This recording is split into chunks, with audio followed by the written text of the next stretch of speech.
What's going on, guys? Dane here, and welcome back to, well, this time around we got the spin and go tutorial, because not a lot of people are doing this, and I got a lot to say. Now, I only got 15 seconds per tip, so we ain't going to go into like deep poker theory. I hope you know it.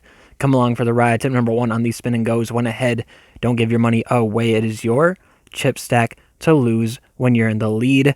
Don't just throw it away, chasing, and then folding. Don't raise the flop and fold the turn. All that. Number two, when behind, play smart, not scared. Now, you want to capitalize on mistakes of the large stack. You want him to call your raises.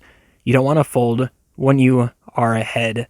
Nothing like that, you know what I'm saying? Now, and number three, and also you don't want to be proving anything, but number three, chase fewer draws. If you don't have at least a 12 outs, I would not chase a draw at all, and I almost never raise towards a draw at all, and I'm very cautious how much I will call towards a draw. Chase fewer. Now, number four, widen your 3-bet range pre-flop. What I mean by this is pre-flop, you can raise with queen 9 offsuit and you'll be okay. Just don't shove all in with it, but increase your range more so than you expect at a 6 to 8 to 9 player table. Number five, bluff less because you are expecting calls. People call way more often in spin and goes. Expect a call when you raise. Don't raise if you don't want them to call, and bluff a lot less because you are short stack. Number six, short stacks will be the ones that are shoving and all inning first. Big stacks are trying to trap. Don't raise all in if you have the large stack. You want them to raise into you and then you shove.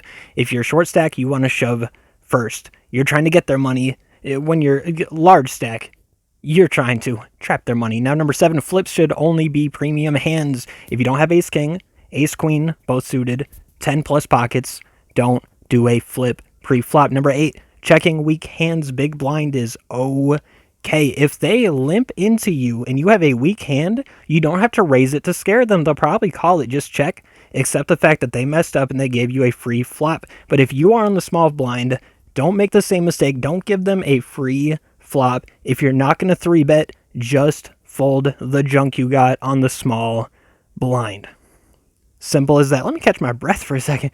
I don't know why I made this so fast. Number 10, turn small value bets into desperation plays. You want to slowly leak them down lower and lower and lower until they have 5 blinds left, especially as the blinds increase in value. You want them to have to shove with anything they collect, and you can call whenever you feel like. Number 11, take note of all shown hands.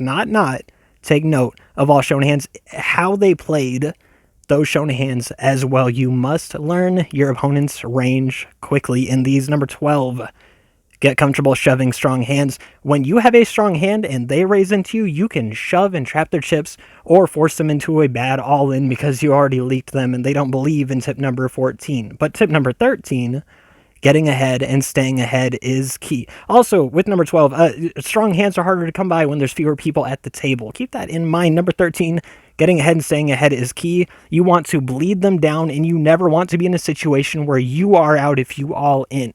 Getting ahead is the only goal, and then them dipping out of the game is expected afterwards. Number 14, chip in a chair. If you dip down to bottom stack, all you have to do is keep doubling up. Look for good flips over and over until you're in the game, and then just play smart, not scared, as we said, but always play your own game, and don't emulate the fish because you're trying to beat the fish. Do you play smart?